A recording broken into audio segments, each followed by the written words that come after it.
Today we're looking at The Subtle Art of Not Giving a Fuck by Mark Manson.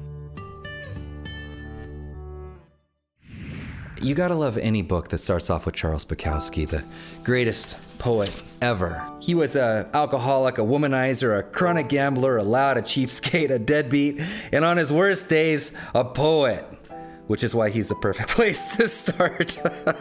And he wanted to be a writer, and for decades his work was rejected. And in case you didn't know this, on his tombstone it read, "Don't try." Now, I always thought that what this meant was like Yoda, when Yoda said, "Don't try, do or do not." Or I thought maybe it meant like in one of his poems when he said, "If you're going to do it, go all the way." Kind of don't try type of language. But this isn't what he meant. He didn't mean Yoda. He meant don't try to fit in. Don't try to be someone else. Don't try to be someone you're not. It's kind of like when he said, "The young blondes with the tight pussies came too late. I'm too strong. The gods have really put a good shield over me, man. They really have. I've been toughened up just at the right time." That's what this book is about.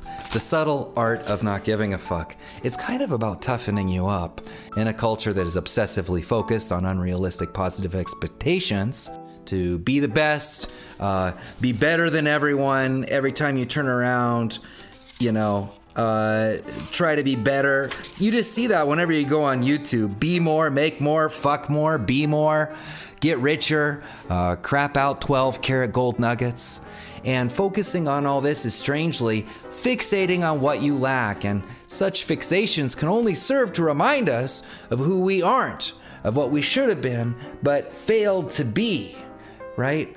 And so Bukowski's saying, and Mark Manson is saying, you gotta filter this shit out. We're bombarded, and we're giving a lot of fucks about this shit. So you're gonna suffer. There's going to be suffering in your life, but how nice is it to be able to pick the suffering? And that's kind of a subjective experience, isn't it? Put succinctly, no matter where you go, there's a 500-pound load of shit waiting for you. And that's perfectly fine. The point isn't to get away from the shit. The point is to find the shit that you enjoy dealing with. I'm reminded of my Latin teacher. My Latin teacher back in the day. And Latin to me was sort of one of those classes that was a torturer.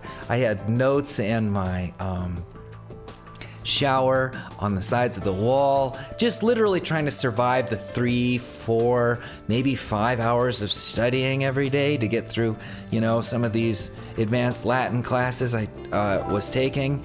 And how did I survive? Well, it seemed like at that time, someone said to me, the more you suffer, the more it's going to hurt.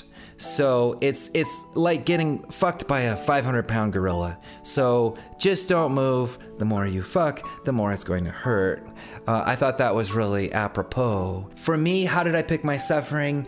I think that I chose it to be a musician. On the one side, it's really fun. You get to do a lot. It's interesting. It's intellectually stimulating. As you saw in my last videos, I've been making these sort of breakthroughs, these careening breakthroughs ever since I read The One Thing. And then this book to break the conditioning, because it's, a lot, being a musician or an artist is a lot about recognition. And so that's one of the great things about reading this book. But, on the other hand, while you have these spectacular things happening with being a musician, you also deal with that which is known for being a musician, which is possibly being a starving artist.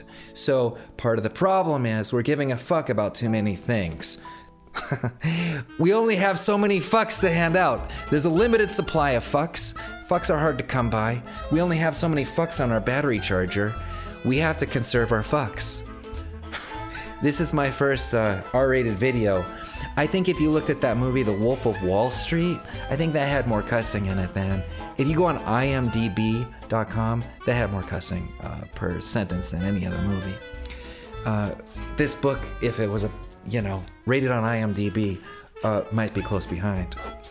We realize that we're never going to cure cancer or go to the moon or feel Jennifer Aniston's tits. And that's okay. Life goes on, Mark Manson says. We can thus focus our fucks for our families. We can focus our fucks for our best friends.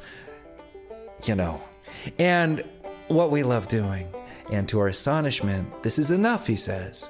Meanwhile, we get bombarded with problems, and these problems are recursive. The house you buy is the house you repair, and that's why it's so important to enjoy doing what you're doing, to pick it, because this is a never-ending spiral.